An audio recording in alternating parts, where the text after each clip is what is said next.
Hi, this recording is especially for students who are preparing for A levels in economics for the year 2022. And many of you are excited because as of this recording, this is going to be uh, 2022 very soon, right? In a few hours' time, I am in the eve of 2021. And I like to share this to economic students, especially JC2 economic students, of a term in macroeconomics that you're going to be exposed to, standard of living. The reason why standard of living is important because it's also linked to general paper. So I'm going to just bring it, so I do some linkage for you. Now, the concept of standard of living in economics, traditionally they used gross domestic product, GDP. And some economists feel that GDP may not be a correct way of looking at it because of the different population size of a country. So what they do is they take that nominal figure and they divide by population size and they call it GDP per capita. And I use the word nominal. Well, nominal is face value. So they bring it down and they take into account inflation and they call it real. Somebody, I guess, through the decades must have pointed out that, well, there are some rich and poor divide income disparity. So they came up with the Lorenz curve, which actually shows the income disparity of the rich and the poor.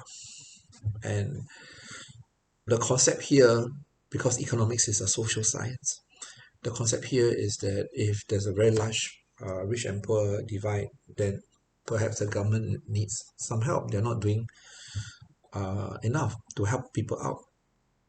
So standard of living for is used, this term SOL, standard of living, is used in many economics textbooks as one of the beginnings of macroeconomics.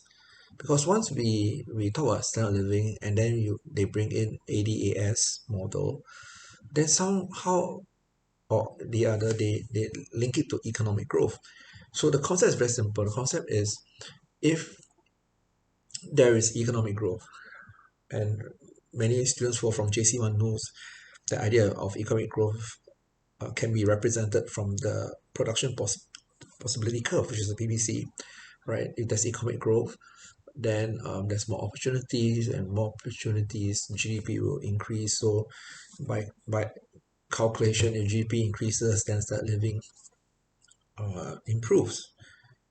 And then somebody says that, okay, if we can agree in calculating different countries' standard living, which is GDP per capita, then somewhere along the line, because of the law of comparison, we can say that, well, looking at the numbers, this country seems to be doing something right. This country seems to be doing something wrong. So there's a comparison. So economics is always about comparison. It's no point giving a number without comparing with other countries. And then someone said, why don't we use word quality of life instead of living? Because that sounds more thorough, right? And that's where all the problems comes in, because there are some countries apparently seems to be called developing countries, and people say that, well, the country is not doing very well, but yet some people claim that these countries GDP per capita is not very high, but yet they're happy. So people cannot get a grip on how can your GDP per capita be low, but yet you're happy, because happiness should come correspondingly with standard living. And then some people say that happiness is quality of life, the realization that you are contented, and GDP per capita is just a measurement for the sake of like a report card for the country. So when you're a macroeconomic students, you may be very confused by SOL and QOL. That is where you get this distinction, because once you can differentiate between standard of living and quality of life, that's where you can start writing your essay, right? So take care.